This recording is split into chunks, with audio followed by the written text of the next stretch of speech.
You're listening to Dr. Tony Nader, the podcast, dedicated to exploring the full potential of human physiology and mind, with focus on ancient and modern techniques of self-development. Spend some time with Dr. Nader, who is leading the way in the science of consciousness, and begin your journey to better understanding the relationship of mind and body, consciousness, and physiology right now. In this episode, Dr. Nader addresses the House of Commons for the United Nations General Assembly's International Day of Yoga, sponsored by the All-Party Parliamentary Group on Indian Traditional Sciences. The Indian Traditional Sciences in the UK Houses of Parliament aims to raise awareness worldwide of the many benefits of practicing yoga. Dr. Tony Nader is an exceptional entity. He is a medical doctor trained in Harvard University. Has a PhD in neuroscience and globally recognized as an expert in the science of consciousness and human development. Dr. Nader, whose training includes internal medicine, psychiatry, and neurology, has written also best-selling author for Unbounded Ocean of Consciousness. He is the successor to Maharishi Mahesh Yogi. So absolutely delighted for Your Holiness to be with us here this afternoon. Wonderful. It's great to be connected. And thank you, Amarjit and all the organizers. I'll be very sharp on the one point, actually. First, to thank everyone for coming back again and again. It become like a family gathering every year on that wonderful theme of union and unity. And there are so many aspects of yoga that are useful for individual well-being, happiness, prosperity, health, behavior, and all aspects of life. From so many angles, yoga brings such nourishment and great power to life.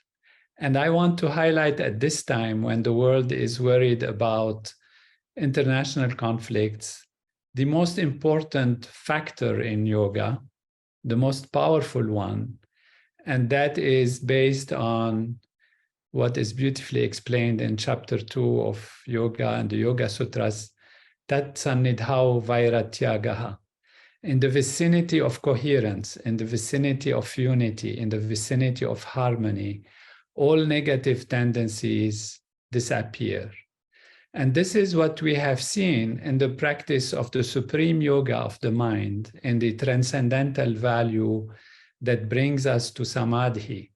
And when we do it as a group, we have studied this now for 40 years, based on Maharishi's teaching and his prediction that when a small number of people practice the supreme yoga of the mind, the transcendental value, transcendental consciousness, raising individual and social consciousness, there are changes in society that happen that are very profound and that actually lead to reduction in conflict, balance in society, and reduction in accidents of the road and many other factors.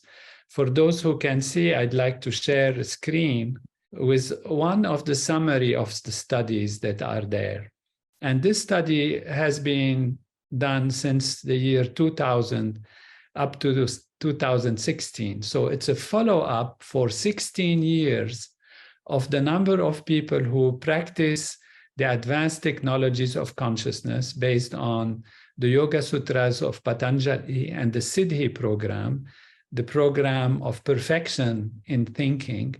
When groups come together and a critical number is reached, there is change in many, many factors. And scientists have studied this very, very accurately with statistical analysis on different parts of the world. We have done many, many scientific research covering East and West, Middle East, and all parts of aspects of life. And this particular study is about the United States, where we have large groups that come together, and they have been organized in what we call the Patanjali domes of the Fairfields in Iowa, Maharishi Vedic City.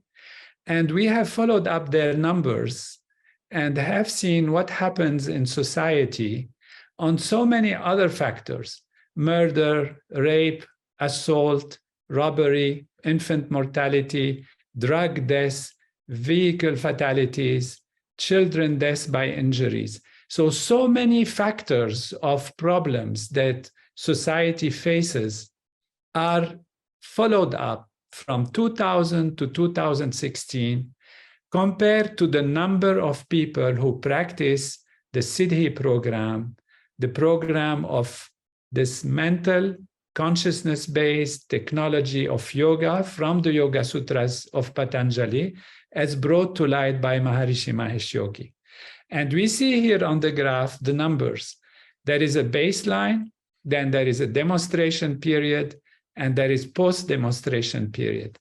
And we see that all the factors, all of these things that I have mentioned, go through a change at the time when demonstration reaches, when the numbers actually reach a critical number. There is an unexplainable otherwise decrease. I say unexplainable means we have taken, the scientists have looked at every other possible factor, whether a change in moods, change in whatever, all kinds of factors in society, and none of them could have made this change except the exact relationship between the number of people who practice this program together and the effects on all of these factors that I have mentioned. And we see here, for those who can see, the sharp decrease during the demonstration period. And then, unfortunately, the numbers weren't maintained. You see this in the blue line, the big blue line. The numbers decreased, and then this adjustment in problems, robbery, assault, rape, murder started to go back and started to go back to where they were before, showing the importance of yoga on a global level. And that has been repeated many times. We invite all those who like to join us. We have a 10,000 group that is the critical number for the whole world that will assemble an yoga practice, advanced yoga practice, transcendental meditation, and Siddhi program at the end of the year, beginning of 2024, end of 2023, to show again that we can make a change in world consciousness that can have life-saving effects. Because when you look at these studies and analyze how many lives have been saved, you see they are in the hundreds of thousands. So yoga is on so many levels. This is a most profound, most important level that will awaken world consciousness and lead our society to make the right decisions, be it in facing environmental changes, in facing artificial intelligence, where we need, absolutely need today, that our collective consciousness as a human society, as humanity is, and that is the theme of our yoga meeting this year, that human society will act together in coherence rather than use weapons and artificial intelligence to fight each other and lead to somewhere where we don't want as humanity to go. And the solution, very simple: yoga. Yoga and its advanced stage, samadhi, and the Siddhi program, acting from that level of pure being. Everyone is invited to join us, and we will let you know the details as we go along. Amarjit Ji, this is absolutely wonderful what you are doing. Great greetings and admiration and adoration to the government of India and all the governments that join hands, in particular here, the governments of the great United Kingdom and its parliament and parliamentarians, with great honor and respect to all representatives who are with us today. Thank you all, and wishing success to everyone on this day and throughout the days of the year. Thank you for tuning into Dr. Tony Nader, the podcast. And if you're interested in learning more from Dr. Nader, please follow him on Facebook, Twitter, Instagram, and YouTube.